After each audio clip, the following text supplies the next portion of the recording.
All right, so tonight we are talking about survival identity, particularly how that shows up in our community. So, this is that strong black man, strong black woman complex. And if I'm not mistaken, I think you spoke a little bit about this on another live and how uh, basically how this started within our community, like a lot of things from being colonized and how our families were ripped apart. We were stripped of rituals and language and our sense of community, and how our black men, they had to suppress their vulnerability to not be seen as aggressive, and how the women, since we were left with no black men, we had to be strong and adapt that role.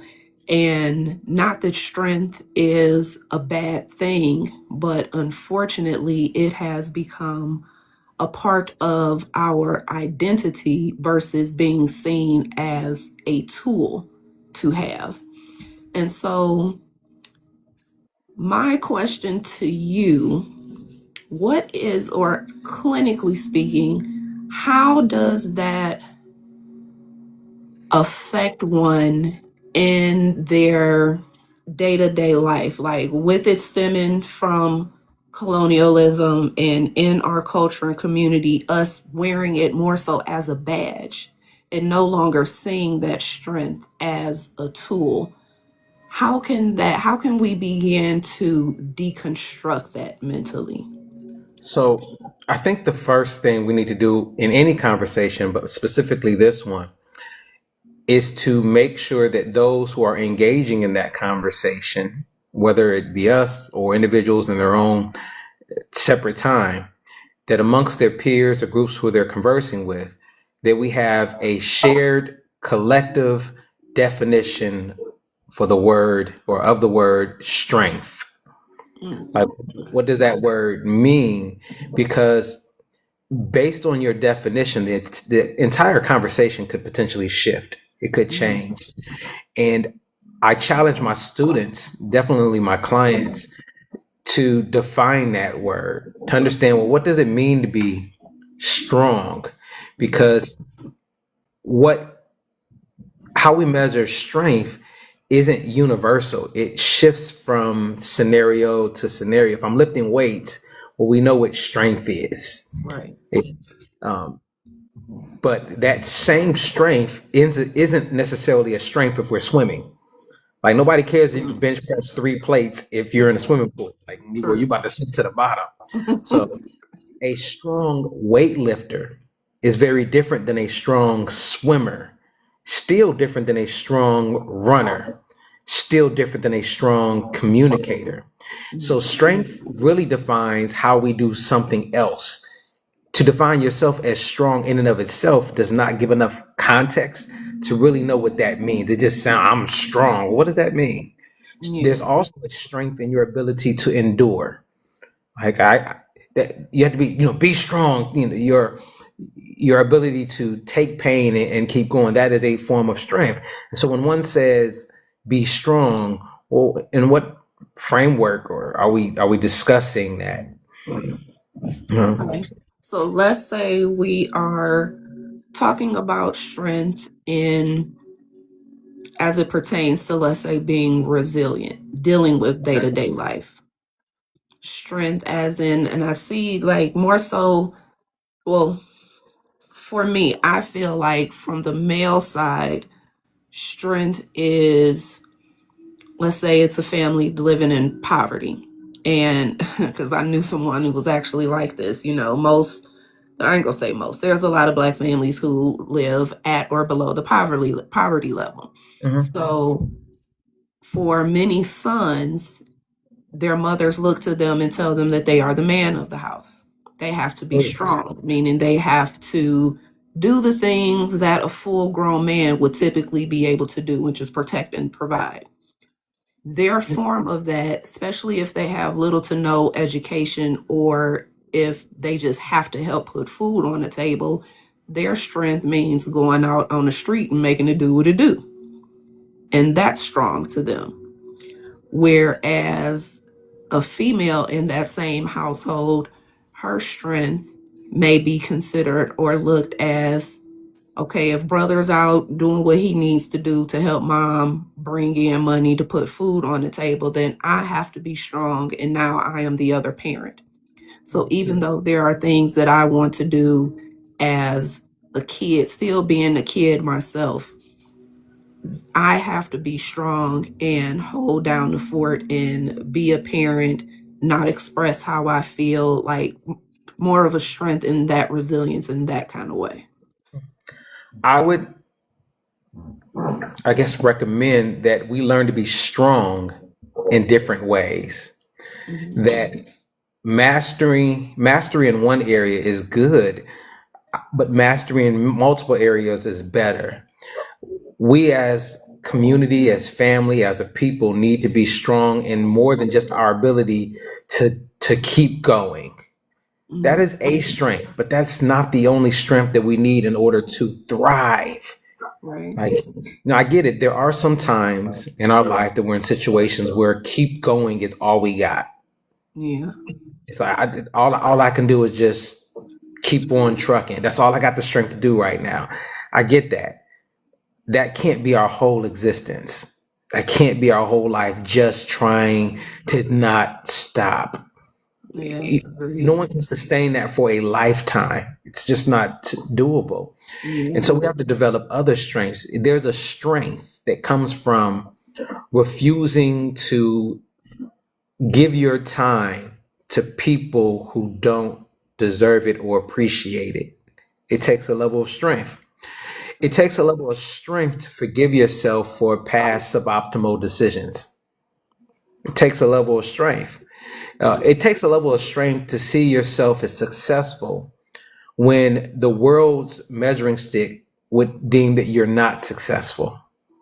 There's so Mhm. many different areas of strength that we have to come to.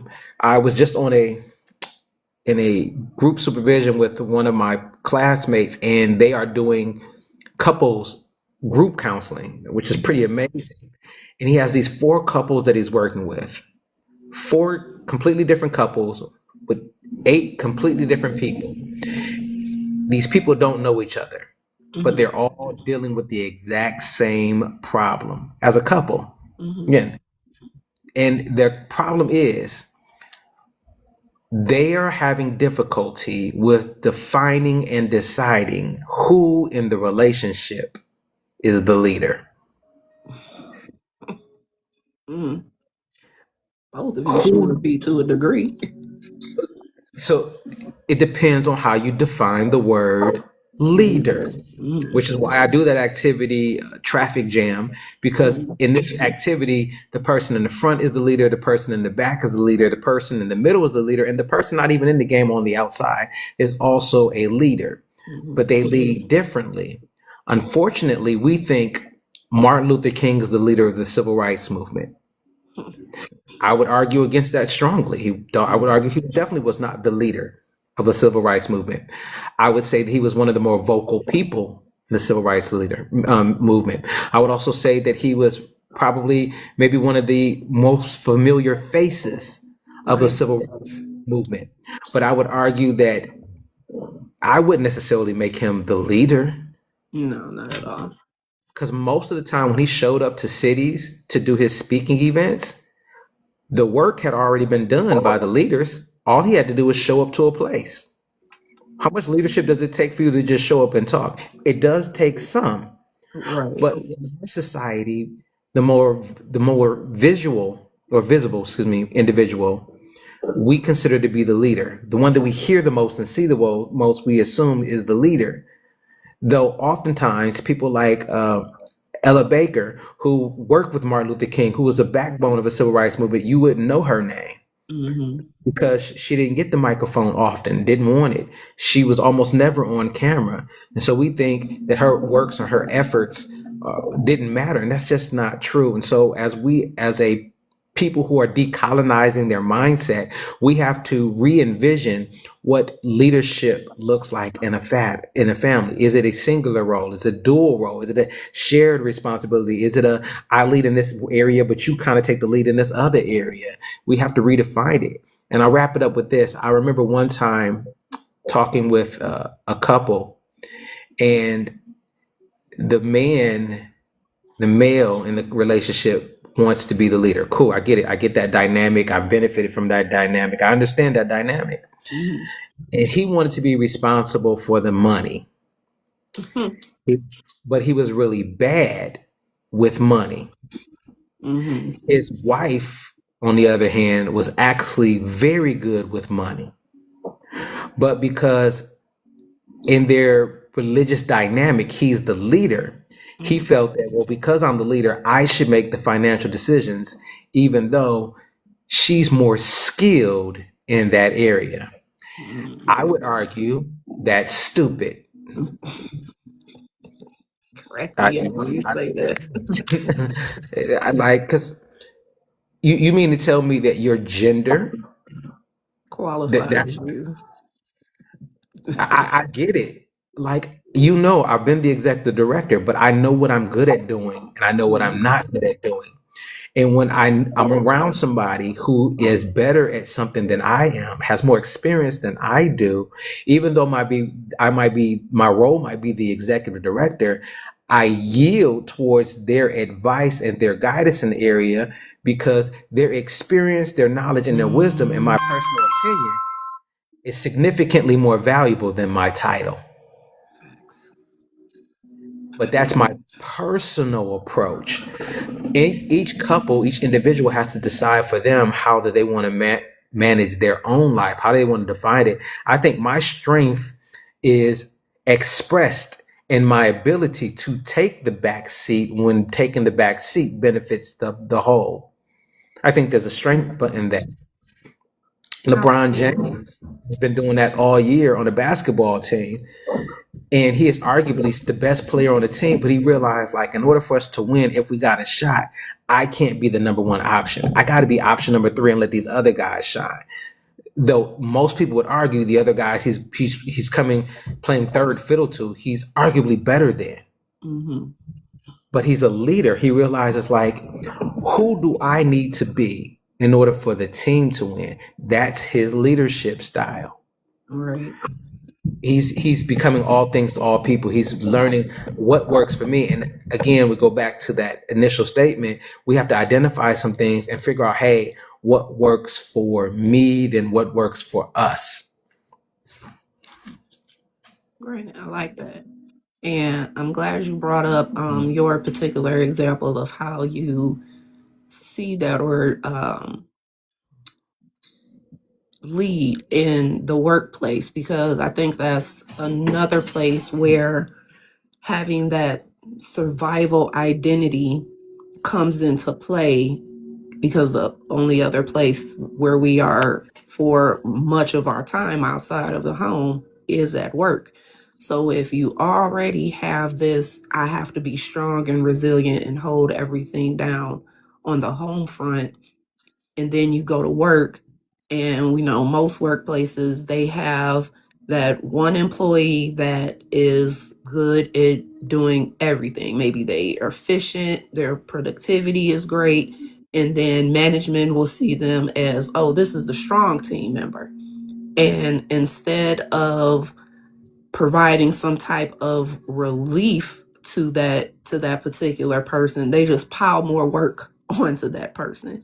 And with them already having the mentality of, I'm strong, I can do this, because they're already used to that role, it actually has an adverse effect on their mental health, their overall health, mentally, emotionally, all of that, because now that's just adding even more stress. And even though sometimes they vocalize it, sometimes they don't, but they feel it's back to that feeling like it's a badge, it's an honor to have that role of being seen as that strong one, or the backbone, or the strength, whether in the family or the workplace, when inside they're crumbling, they're overwhelmed, they're overstimulated. But again, we've adopted this line and way of thinking that having that type of role is a badge of honor.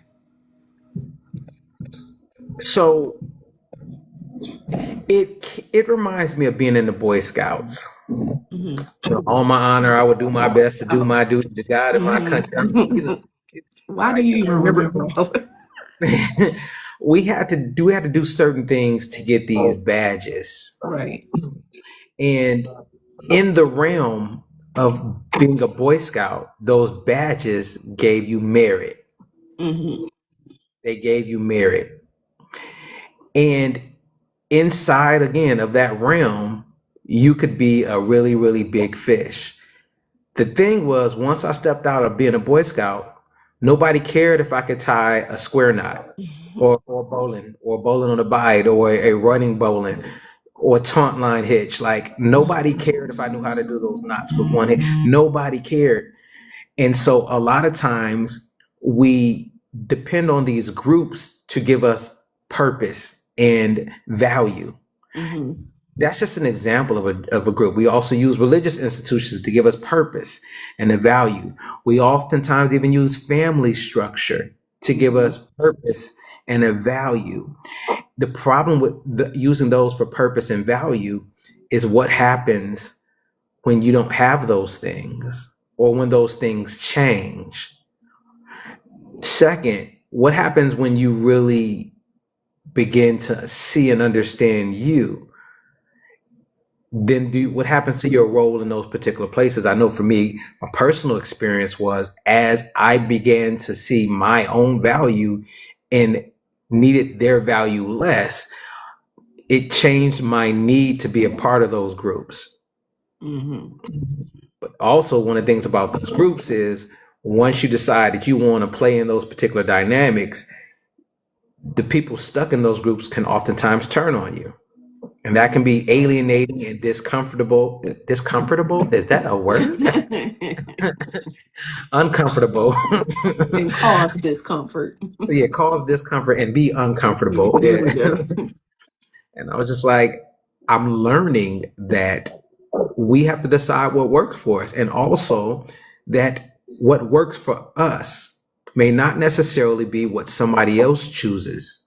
Mm-hmm. They might be like, listen, this role that I have there, this works for me. Mm-hmm. I feel complete. I feel purpose. I feel happy. This is what I want to do. And it could be what they just want to do because they really don't want to deal with some other stuff. I don't really care why it's their reason. It's their reason. Mm-hmm. Who am I to steal that from you? You have to decide what works for you. I met another couple. And it was this young lady, and she said, I don't like making decisions. She said, nothing stresses me out more than having to make a decision. I want you to just tell me what to do. Mm-hmm. And then watch some independent individual come along and say, girl, you need to make up your own mind. You need to. No, she just Right. told you I don't like making decisions. And so that you can feel better about the fact that you're in a situation where you got to make all decisions, you're going to try to make her feel bad about the fact that she's in a situation where she's with somebody who loves making decisions and she hates making decisions. I'm like, hey, lady, he likes making decisions. You hate making decisions. This sounds like a relationship that can work. Right. If you all are willing to accept the reality that many other people will view your relationship as suboptimal or wrong or bad because it doesn't work for other people. Because it goes against the norm. It goes against you, a strong Black independent woman. We don't even know what the norm is. There are 8 billion people on this planet. Mm-hmm. How do we define the norm, a norm based on a microcosm of people? How? Like it's the norm in the pool that you hang around with. Hang with some different pools. My friend and I are having a debate right now. We're still going back and forth. And I see the argument both ways, and I like arguing stuff just for arguing points. So if I'm bringing this up just simply for argument's sake, I am not trying to make a point. Okay. Disclaimer established. And I believe in the law of attraction. Mm-hmm. I believe that most people are poor because most of us are mentally programmed and designed to attract poverty. We've been Mm-hmm. conditioned to attract poor stuff. It's not that wealth and abundance isn't plentiful, but Right. if the vast majority population has been trained and conditioned to be poor, you're going to attract poverty. You're going to reject wealthy opportunities. Even if it fell in your lap, you'd run from it like it was a disease or a rabid dog because of your conditioning, law of Right. attraction. I think the same thing applies when it comes to relationships. By that I said we were debating whether or not all men are dangerous. And I was like, there's so many women who are talking about the man being the bear in the room. Mm-hmm. And I was like, could it possibly be that most women are conditioned to attract really bad people, broken people? Because I've also heard men talk about ain't no good women out here. All these women to go, and I was like, who the heck y'all been talking to? Right. Who Like have you been around?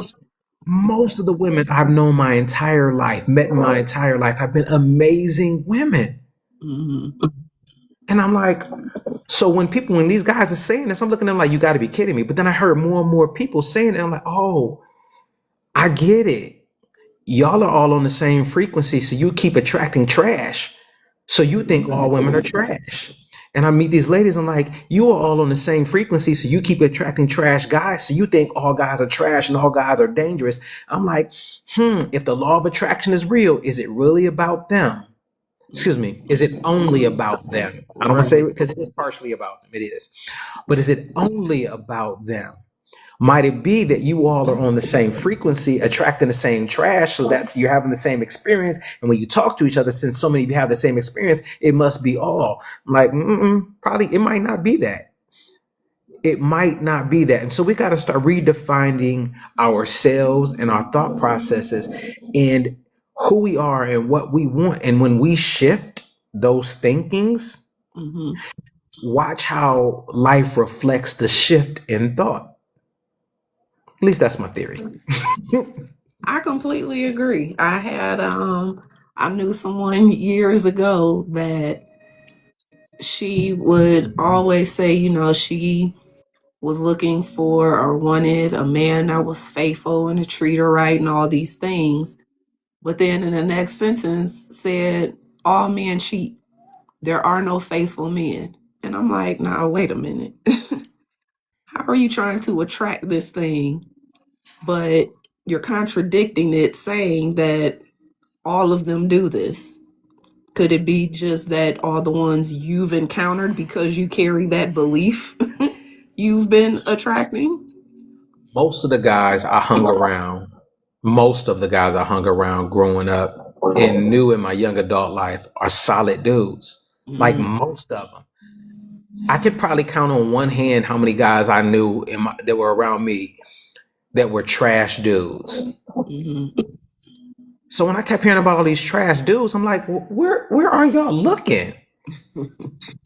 Like I know some really amazing guys. Yeah. I'm just like, hey, maybe we got to start doing some redefining ourselves, redefining well, what's trash. Is the person trash because they won't accept your trash? Uh, Right. they trash because you giving them beans and wieners and want them to treat it like it's steak and lobster. Right. You bringing your C game, but they need to bring their A game. Or Mm-hmm. do you have unrealistic expectations? Mm-hmm. Do Or you, what I found out is it you just don't bring out the best in that person. Because a lot of times, even just in my dating life in the past, I may date a guy and he may not meet certain standards that I like or do particular things that I like or would want in a partner. And then they're in another relationship and they do all the things. And it's like, well, why weren't you doing those kind of things with me? And as I got older, I really end up learning that one, they just weren't meant for you because you don't bring out that part in them. And that's okay, because that just means that person is moved out of the way. So the person that will do those things for you now has the space to come in and be that partner for you, and vice versa to any, man that's out there that's like that, that may feel like, well, you ain't do none of this when we were together, and then I'm seeing and hearing about you with this other guy, and you doing all of this. How come you weren't doing this with me? Maybe you weren't. It's Maybe you didn't have the qualities or personality to bring that out in that it's woman. it's really complicated because there's that component. Hmm. Then there's the sometimes you make the other person insecure. Ooh, yeah, And so the thing that's so amazing about you may have an adverse effect yeah, because people's insecurities are real. Again, those definitions again, all over again. And sometimes when you see somebody so amazing, now you're starting to think, well, why wouldn't they want to be with me? And now well, maybe because I'm really not all that. And so now you're living out this, you're judging yourself. hmm, And they think the world of you, hmm, but you're judging yourself and you're bringing a lower vibration of yourself, and they ain't got nothing to do with it. And all they doing is being themselves around it. And so sometimes, again, not sometimes, all the time, we need to go back and look at our definitions again of everything. You say we were talking about being strong, right, and yeah, this person may be strong at a lot of things, hmm, and you might not be strong at any of those things, but you could be strong in some different areas. right, And what if the person is strong in more identifiable areas than you? So right, be thankful. Like, man, you're really, really, really dope, and you want to be with me? Shoot, I'm gonna take that winning. Like, right. imagine winning the lottery and giving some of it back because you're just like, oh no, I don't deserve 3 million. It's Just too give me one. much. Just give me 1.5. I think I'll do. I'll get over it. I'll find. But there's another man. I forgot his name. Oh my God, it's not Earl Nightingale, but I forgot his name. He said, if you ever come into $1 million, Mhm. it's best you become a millionaire. That way you get to keep the money. If you ever come into $1 million, it's best you become a millionaire. That way you get to keep the money. That principle is applicable to a lot of different areas. If you ever find yourself in a traditional marriage, if you will, it's best you become a husband. It's best you become a wife. Why? That way you get to keep your spouse. Mhm. You Right. have to begin, you know, said you have to become that thing. And Yeah. sometimes you get things before you're ready. That's just okay. It just is what it is. You got it. Then you got to get ready. Yeah. You don't get. Oh, I mean, it happens. Sometimes the opportunity is now. You don't have no more prep time, and you got to you putting on clothes in the car while you're driving to the destination. Like you're like the Uber here. You know what I'm saying? You got 5 minutes to come out the house, or they leaving you and still charging. Right. So you come Ooh. out and you putting stuff on while you walking down the stairs, just like you making do with it. You got to start dealing with some stuff. And again, it's all going back to the same thing. It's time for us to start looking at our definitions and stop allowing other people to define us. Facts. I wish I could use the language I prefer to use, but forget people. Forget what they think. Like, why do Right. you care about what other people think or rules that they have or and I've done that for so many years that I like to put this disclaimer out there for people because to help them realize that even as therapists, sometimes we struggle with this. Mhm. I've had an amazing life. If it ended right now, I have no regrets. I've had a really dope life. I've got to do some really dope things, go to some amazing places.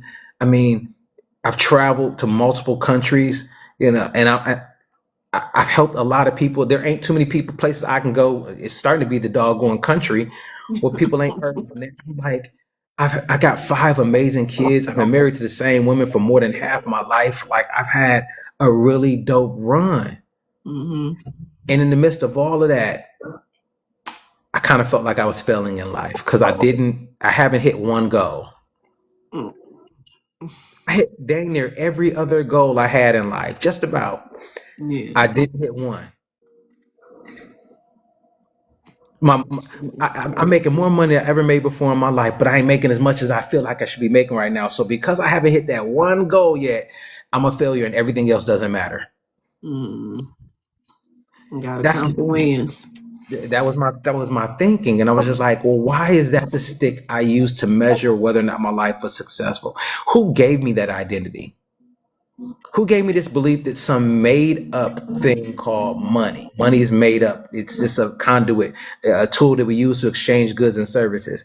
But our ability to exchange goods and services is the only measuring stick by which we value ourselves. Who tricked us into thinking that? Mhm.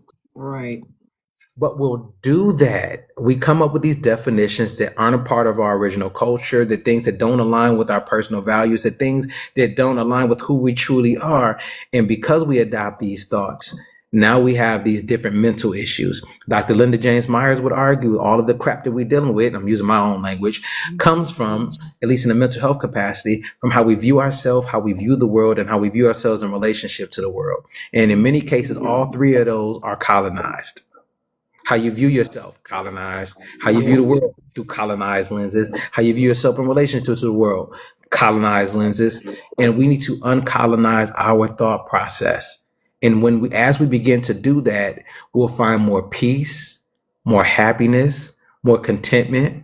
We'll start valuing connection Hmm. versus relationships. Yeah, man. Yeah.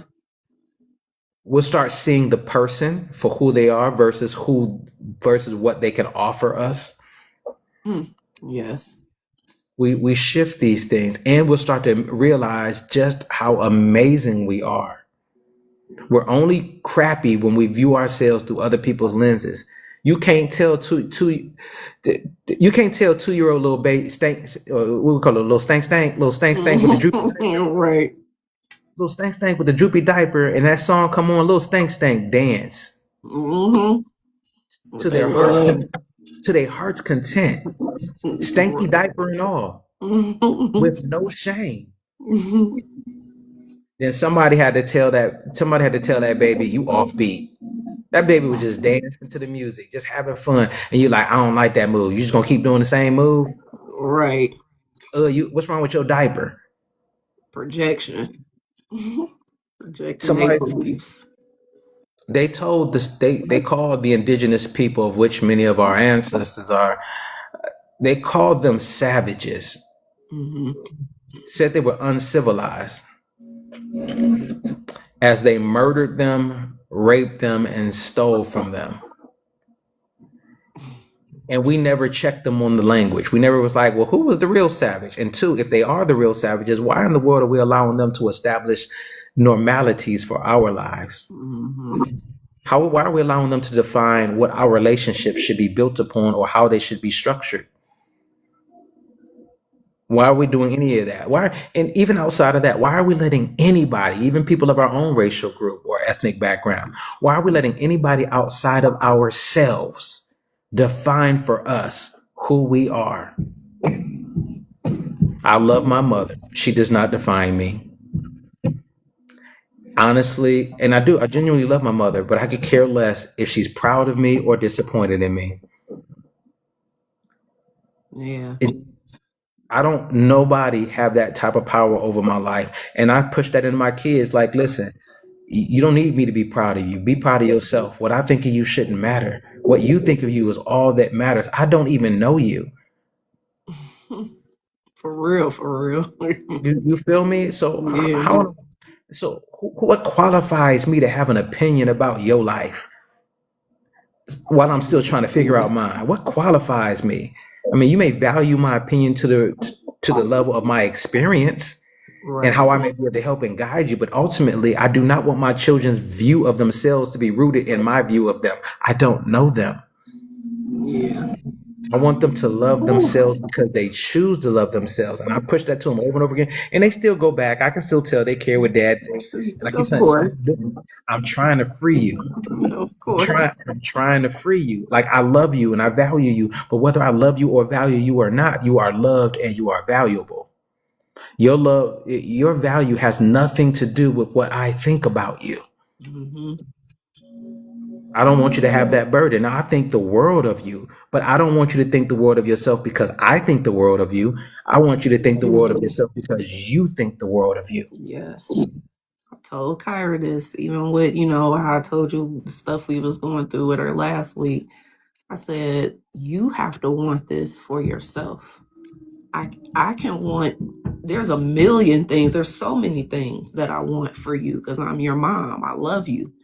But if you don't want it, then it's never going to happen because this is your life. I cannot live it for you. I've gotten you to this point. You have to take yourself the rest of the way. I am just here as backup support, motivation, guidance, but We you have to do the work. we messed up when we started giving kids stars. Talk about on the little chart, they get a little sticker. When we started giving them stupid stars and smiley faces, because now they started working for the stars and the smiley faces. They've been conditioned Yeah, since preschool to do it for validation. Since yeah, preschool. And so now do this preschool through high school is 13 or 14 grades. So for 14 years of their life, they've been conditioned what other people think is all that matters. And then they become adults and we like, why you care what other people think? Negro, what right. you mean? That's what I've been conditioned to do. Like And I I try watched to it. make it a habit of even asking her, even throughout school, if she came home and did well on the test or got a good grade. And my first question was, are you proud of yourself? Because There I you go. need her to know, how do you feel about the work that you put in to earn this grade or to earn whatever accolade or whatever it is? Are you proud of yourself? Because that's what's going to motivate you to keep going. Like, I'm proud now. Of course, I'm proud. I'm your mother. But are you proud? Because that's what's going to make the difference. That's where your true strength comes from. I go against the grain on so many different things and I realize it's not realistic. But I also have a hard time BSing kids. Yeah. Um, like I see kids are in school and I'm like, I know you're not going to use 90%, 90+% of what you're learning. You'll never use it in life. And to tell you that this is important simply because it's on a test to me seems stupid. But I know you, but I know I'm supposed to say that. Yeah. I know that. And I struggle with it because it's just complicated. And so I have to tell the kid, I know this is stupid, but you got to do it. Yeah. And they're like, because sometimes in life you got to do things that don't make sense. So from that benefit, I get that. Sometimes you just got to do stuff because it's what you got to do, even if it doesn't make sense. So that to some level, there's some conditioning. But then again, some of my most favorite people on this planet didn't do well in school. Mm-hmm. And some of the wealthiest people I follow didn't do well in school. Or even finish. You feel me? So how are they failures if they're making 2 and 3 and 30 and 40 and 400 and 500 million a year? But you got to see in algebra. Right. You know what I'm saying? Well, they're like, oh, Miss Jake, you're doing really, really great. You're in a PhD program and you got like a 3.8 GPA. I'm like, Negro, I'm broke.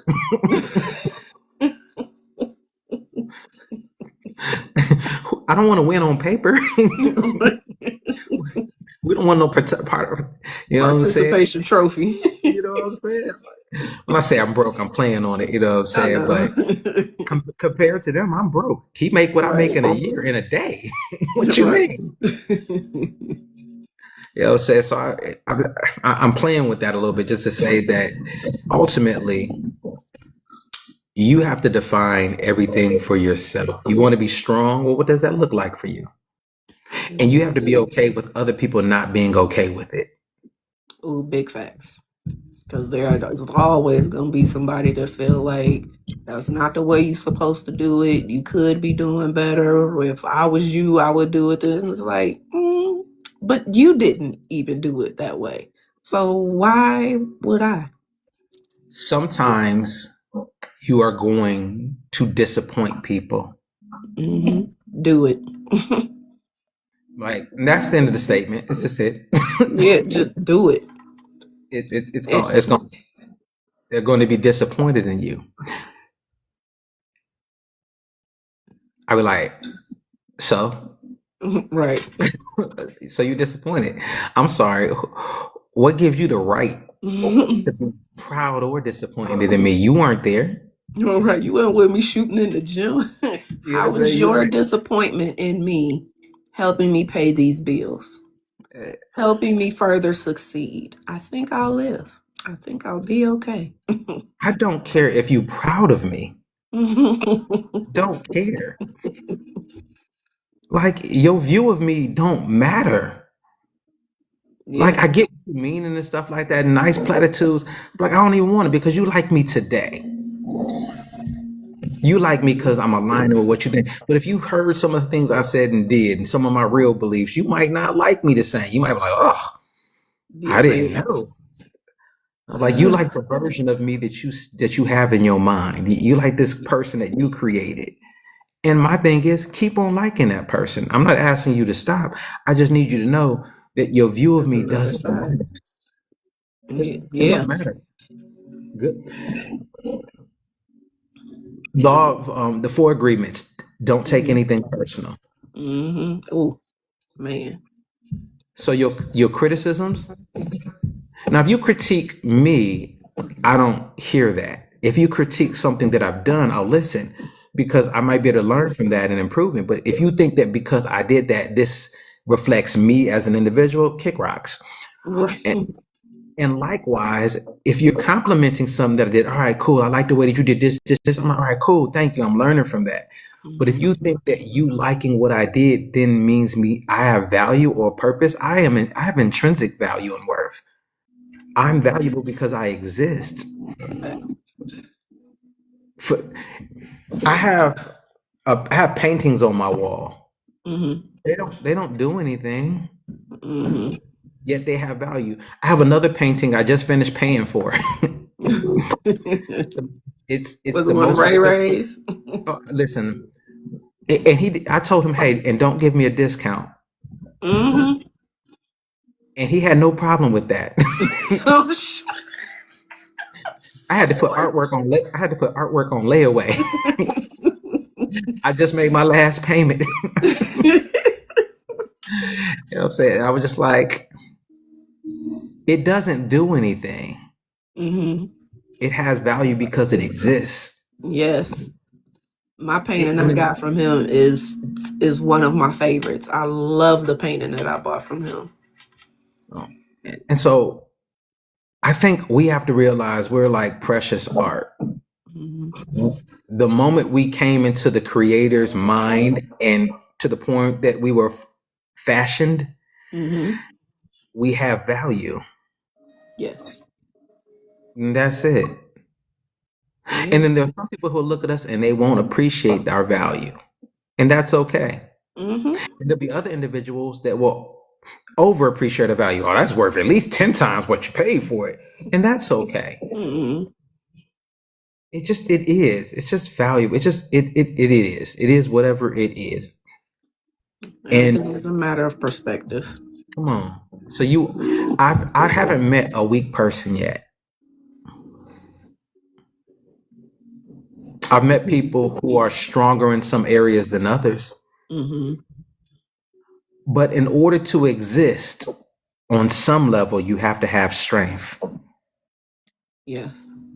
Because life hard. Listen, The many aspects of it. life is life. Hmm. It does what it has always done.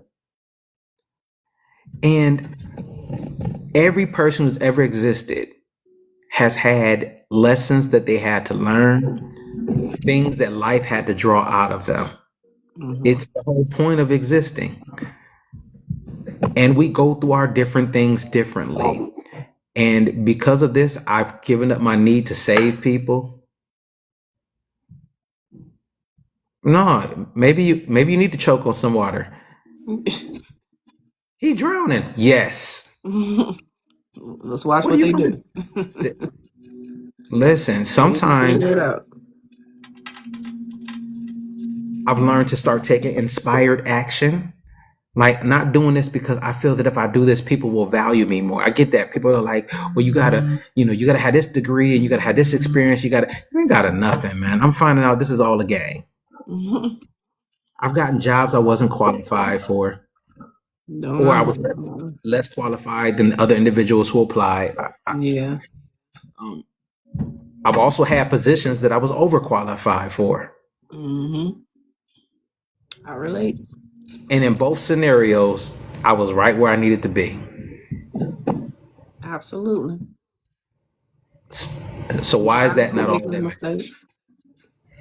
That's what I would hope one day people would come to that realization. One of one of my biggest concerns, and partially a little bit of what I was recently dealing with, are people who lose their strength once their role is over. In particular, like parenthood. Okay. Like some people, they put all their focus and their intention in that role of being a parent and the strength in all the areas that come with that, that once that child no longer is to an age where they're no longer dependent on you, they don't know what to do with themselves anymore. Then they're left with, okay, now that this role is over, who am I as a human being? And not that I so much deal with that part. Mine was, I think mine was just, I was prepared for parenthood because I had helped raise all my nieces and nephews and everything. But until you're a parent, you don't know what that's like when it comes time to push them out the nest. It was like, Mhm. oh, wait a minute, I forgot this is a part of it. Now I don't.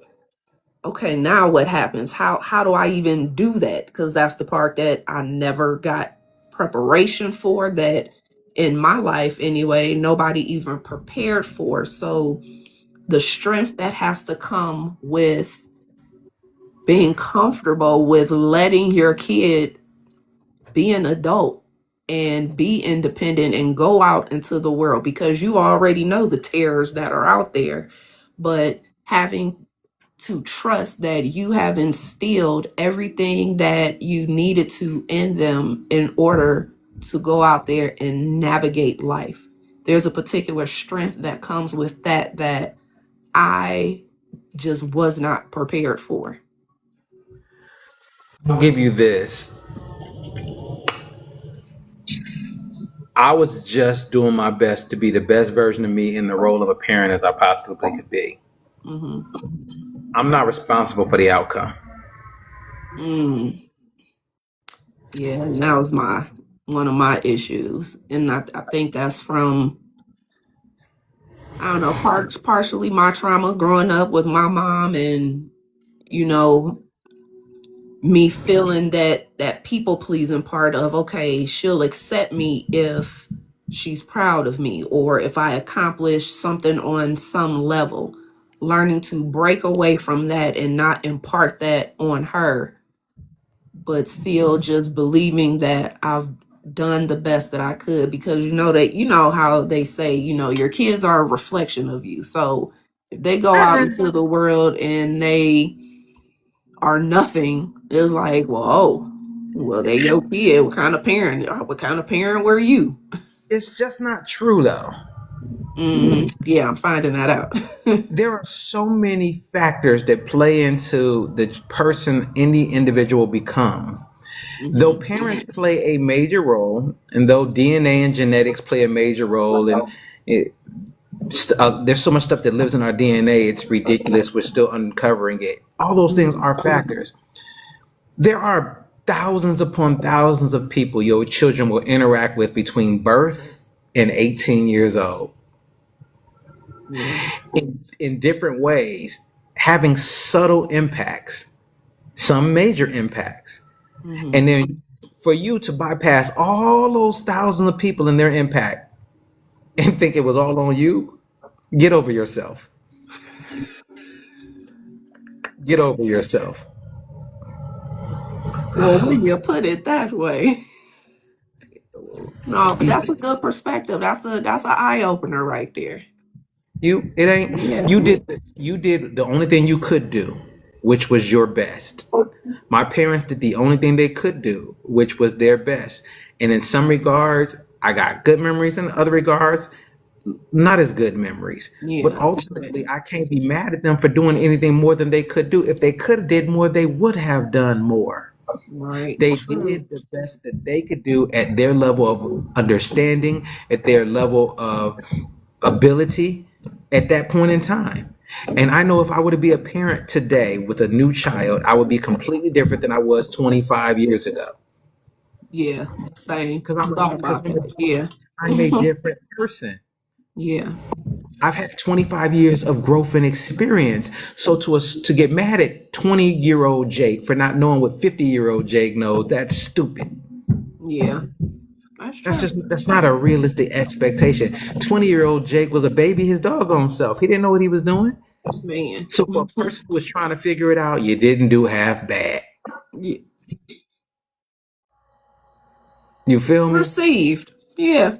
I was like, my kids be like, well, you never did this now. I'm like, you right. Go talk to your therapist about that. What you talking to me for?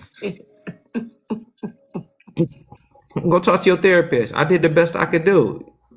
Hmm. Same thing I told Kyra. I said, look, I don't know how else to help you. I don't know what else I could say to you. Like anything that you feel like you missed from me or that you didn't get from me or your dad or the rest of your family that helped me raise you, that's what you talk to your therapist about when you start going. Because they are the ones that are more professionally trained than I am to help you process that. And again, they're just gonna bring stuff out of her that I just can't. And I'm sure if I sat in on my kids' therapy sessions, I'd probably cry. Like I didn't know. I didn't know. I didn't Yeah. know. I can't do nothing How about were you that. supposed to know? Right. Yeah. I didn't do nothing. And I might feel bad because I'm gonna make it about me again. Just as much as I shouldn't make other people like take other people's stuff personal. Hmm. I gotta realize that their view of me, I gotta let that go. Well, Yeah. Dad, you weren't there. All right. I mean, it wasn't like I wasn't never there. Did you miss some stuff? I know I missed some events. I when I chose to go to that training Hmm. instead of being at my daughter's prom, I felt like the worst dad ever. Like FaceTime wasn't really a thing. We had Skype. So Yeah. I'm Yeah. Skyping my daughter's prom. Yeah. I wasn't there because it just so happened to line up with the week that I go down to do that training every summer, which is Yeah. really, really important work. Yeah. And so I missed that. And if you ask me to go back, would I do it differently? Probably not. I love my daughter. She knows I love her. I don't feel the need to be at everything for her. Yeah. That's an unrealistic. I got 5 kids. I can't be at their everythings. Yeah. I'm not Look even how gonna they try. came to doing it. If I only had one kid, I'm not trying to be at their everything. I want to be there a lot. I want to be there. I want to be there, but I'm Yeah. not gonna put pressure on me to feel like I gotta be at their everything all the time. And if they have that expectation of me, stop it, drop it, throw it away. You're gonna have your feelings hurt. No, I'm not doing that. Like, cause now our relationship is a prison. Yeah. And if you Mm. know anybody knows me, the thing I desire more than anything is freedom. Freedom. Yeah. The Gemini Most in you. important, I gotta be. I don't like bondage.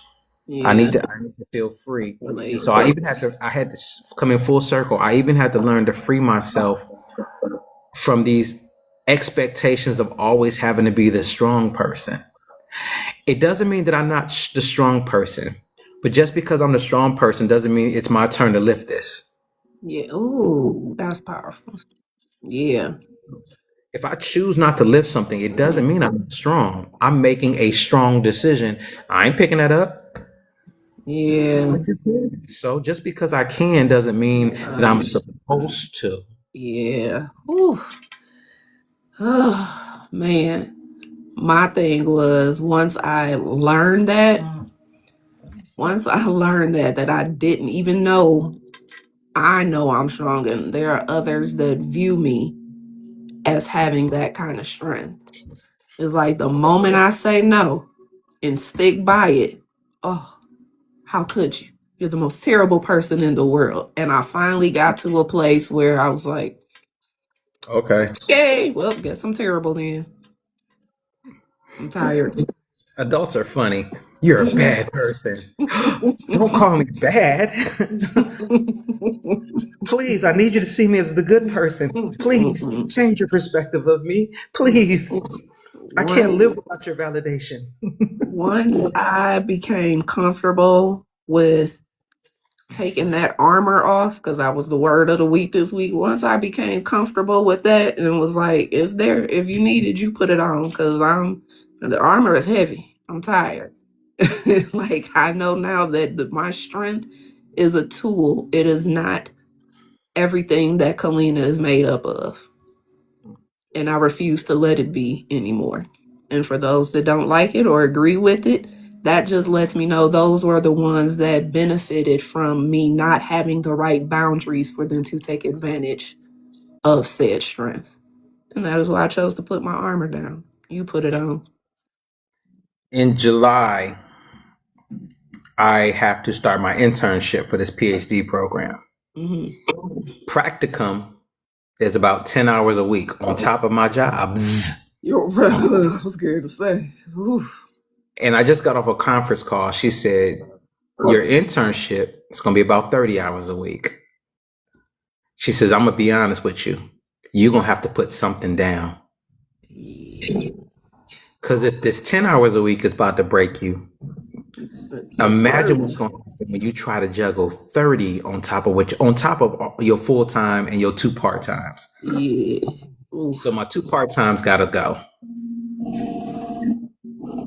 My 2 part times got to go. There's really not even a choice about it, because I have to choose me in this season, because I'm doing something in my life for once for me. Mm-hmm. And I know that there are going to be some people that are going to feel some type of way about these choices. Yeah. That's all I got. I just know there are going to be some people that feel some type of way. That's all I got. You're going to feel some type of way. And Relatable. as a therapist, I want to say that your feelings are valid, they are real, and they matter to you. They do matter to you. They matter to you. They do. They do. And I'm not trying to take that away Hold from on you. to They that. should matter to you. Mm-hmm. Mm-hmm. All right. They do. All right, Mr. Jake. We gonna close this thing going on.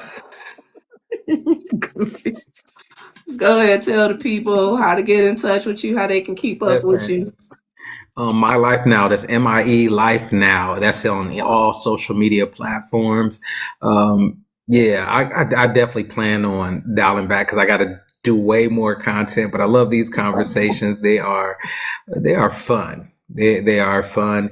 And for those of y'all who don't have a therapist, get you one. Not me, but get you one. I got like 45 people on my caseload right now. I'm good. Said, not me, but Not somebody. me. No. And finding a good therapist is like finding somebody. It's like finding a romantic partner. Like Yeah. it takes time and patience. Like you might have to go through 2, 3, 4, 5. But I'll tell You you like find the this. right one. But I will tell you this though. You knew on the first date he was trash. But yet you went on date number 2. I treat therapy the same way. You in that first session and something like, trust your and I Trust get your it. It's gut. rough because it could take you another 3 to 4 more months before you get on somebody else's opportunity to get another. It could. I'll tell you what, being in this type of relationship with the wrong therapist could leave you with a bad taste in your mouth and ruin the next experience. That's true. Because I So went you through need that. to. That's true. I've had a couple terrible ones. Like, you got a license? They gave you one? Did you have to like scratch something off to get it? Like, what Not you? How you? scratch something off. Not Like, the you're not good therapist at this. lottery. You know what I'm saying? So, take your time and get that. But getting on real talk, especially as the people, we have to get past the point of being functionally not okay, which is Mhm. where you really not okay, but you're still showing up for everybody else but yourself. And as long as you're showing up for them, they don't care. If you're not okay, no, it's time out for that. It's okay to realize, hey, I'm going through some stuff. I've been going through some. It's okay to realize, like, I've been going through stuff since I was 7. I've never had time to process that stuff and heal. And it's okay to choose you and say, hey, in this season, I'm going to do what's in the best interest of me. And yes, some people are going to be disappointed and some people are going to be frustrated. As long as you're not disappointed in you and you're not frustrated with you, do this for you. Choose you in this season. Love you all. Appreciate you all. Don't do drugs because they're bad for you. And hopefully I get to see you all in another week. All right, guys. Click the link in my bio. Get that Choosing Me transformation bundle. Because, like Mr. Jacobs said, do this for you, no one else. All right. And remember, it's okay to be down. Just don't count yourself out. We'll see you guys here next week. It's our last week for this Breaking Generational Curses cycle. Join us, tune in for next week. Thank you, Mr. Jake. And we will talk to you guys on the next one. Peace.